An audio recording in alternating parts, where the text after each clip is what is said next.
Olá, alunos do segundo ano. Meu nome é Pedro Henrique, eu sou professor de Química aqui da região de Curitiba e hoje nós vamos na nossa primeira aula sobre termoquímica. Quais são os objetivos da aula de hoje? Hoje nós vamos conceituar o que é a termoquímica, compreender as equações termoquímicas, então pegar todo o nosso conhecimento sobre as equações de reações químicas até agora e ver como elas são aplicadas na termoquímica, como elas se caracterizam na termoquímica, classificar reações em endotérmicas e exotérmicas, entender o que esses termos significam e o que uma reação endotérmica e uma reação exotérmica significam, e identificar algumas reações termoquímicas no nosso cotidiano. Então, para começar, o que é a termoquímica? A termoquímica é o estudo das quantidades de calor liberadas ou absorvidas durante as reações químicas. Se a gente pensar agora, no mês de junho, tiveram as festas de São João durante todo o mês, e uma coisa muito comum na cultura brasileira é acender a fogueira de São João. Quando nós colocamos a madeira e acendemos essa fogueira tão característica, se você se aproxima dela depois de acesa, você sente o calor se aproximando de ti. Isso quer dizer que tem uma reação química acontecendo e que está liberando calor. Ou seja, existe uma variação de energia térmica acontecendo ali no meio e você está recebendo esse calor. Da mesma forma, a gente pode pensar no derretimento das geleiras.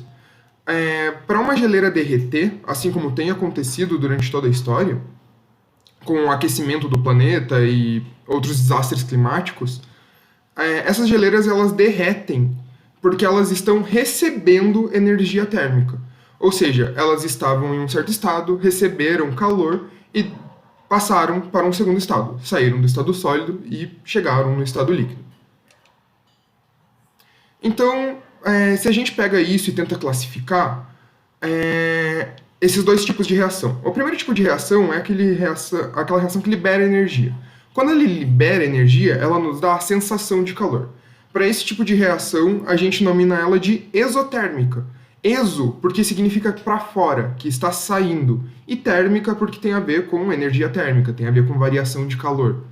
Da mesma forma, se uma reação nos dá a sensação de frio, isso indica a absorção de energia. A gente chama esse tipo de reação de endotérmica. Endo, que significa para dentro, entrando. E térmica, novamente, porque existe uma condição de variação de calor. Se a gente pensa na fogueira de São João, a gente se aproxima dela depois de acesa e sente o calor do fogo vindo até a gente. Se isso está acontecendo, a gente está tendo ali, então, uma reação exotérmica, que a gente vai estudar mais para frente, que se chama uma reação exotérmica de combustão.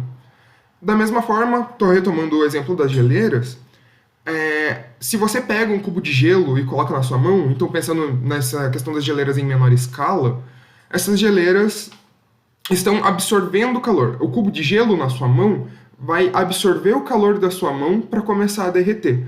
Quando ele absorve o calor da sua mão, ele te dá uma sensação de frio. Novamente, porque ele está pegando a energia térmica da sua mão, lembrando que o corpo humano tem aproximadamente 37 graus Celsius, e está convertendo esse calor para que a reação química de mudança de fase aconteça.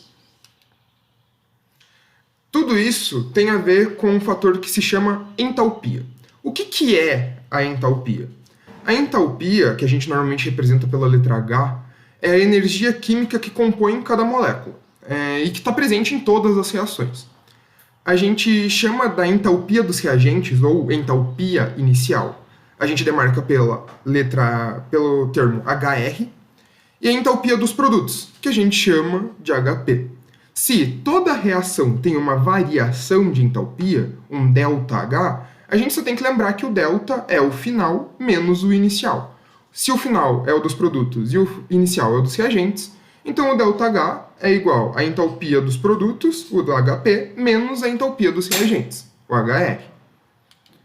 Por que isso é importante? Porque isso vai estar caracterizado nas nossas equações termoquímicas. A variação de entalpia, então, o ΔH, é a energia que é liberada ou que é absorvida por um molde reagente durante uma reação exotérmica ou endotérmica.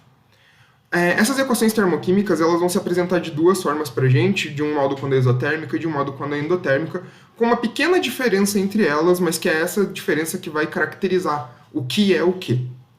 Para a reação exotérmica, a gente vai ter reagente, tracinho, produto, e à direita do nosso reagente, da nossa equação, a gente vai ter ΔH igual a menos uma certa unidade de energia em quilojoules por mol. É a unidade que a gente costuma utilizar dentro da termoquímica.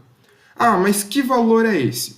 Pode ser qualquer valor, depende de reação para reação, e normalmente é algo que a gente ou já sabe porque o enunciado nos dá, ou que a gente vai tentar descobrir. E pode ser de menos 1 kJ por mol para uma reação que é pouquíssimo exotérmica, até menos 10.000, menos 20.000 kJ por mol, como são reações explosivas, por exemplo. As explosões são reações exotérmicas muito poderosas, muito potentes, justamente porque eles liberam uma quantidade de energia muito alta. Quando uma bomba, como por exemplo nos casos da Segunda Guerra Mundial, bombas nucleares que explodiram, devastaram regiões imensas. Por quê? Porque eles tinham uma variação de entalpia negativa muito alta, em quantidades muito grandes.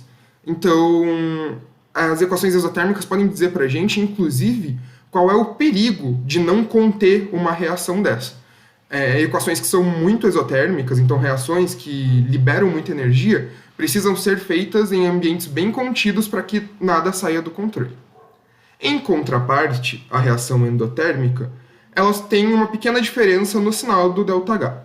Ou seja, a nossa equação é reagente, tracinho, produto, com um ΔH positivo.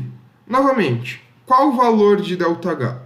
A gente não sabe, pode ser 1, pode ser 10.000, varia de reação para reação, e muitas vezes nós temos uma ferramenta ou queremos descobrir o quanto disso que está sendo absorvido ou o quanto disso que pode absorver em determinadas condições. A gente ainda vai estudar um pouco mais sobre isso mais para frente. Então, como que a termoquímica se apresenta no nosso cotidiano? É bastante simples e está presente praticamente o tempo todo. As reações endotérmicas, elas se apresentam muito frequentemente, principalmente na questão alimentar. Então, desde o derretimento do gelo, quando você vai beber alguma coisa num dia quente, até o cozinhamento dos alimentos, tudo isso está relacionado com absorver energia. Se absorve, é endotérmico. Por exemplo, pensando em algo muito cultural do Brasil, o churrasco, você pega e coloca um pedaço de carne para assar. Quando você coloca esse pedaço de carne para assar e espera um tempo ali na fogueira, na churrasqueira, você percebe que a carne vai perdendo aquele tom vermelho e vai ganhando um tom muito mais puxado para o marrom, ou muitas vezes, dependendo de quanto tempo ele passa lá, muito mais puxado por preto, um tom muito mais escuro. Essa diferença de cor no decorrer do tempo denota uma reação química. Ela mostra que a reação química está acontecendo. Mas que tipo de reação química é essa? Se ela está absorvendo o calor do carvão para mudar de cor, então se ela está absorvendo o calor do carvão para assar, ela está sendo uma reação endotérmica. As reações exotérmicas, em contraparte, também são muito presentes, mas elas são principalmente presentes em reações ligadas à utilização de combustíveis na sociedade. Então, quando você utiliza um carro, que você coloca gasolina ou etanol e liga, você percebe que depois de certo tempo, quando você desliga o carro, o motor está quente. Por quê? Porque o combustível, quando queimou, liberou a energia. Liberou muito dessa energia em forma de calor. Parte em forma de calor, parte em forma de energia para que o carro pudesse se locomover. A mesma coisa acontece nas indústrias. E aí eu deixo um questionamento para as nossas próximas aulas, que será que a termoquímica, então esse conhecimento da termoquímica, nos ajudaria a compreender tudo sobre como a variação térmica do planeta acontece? Pois bem, então o que a gente estudou hoje? A gente conceituou a termoquímica, a gente compreendeu as equações termoquímicas, classificamos as reações endotérmicas e exotérmicas e identificamos algumas reações termoquímicas. Essas foram as nossas referências e até uma próxima aula.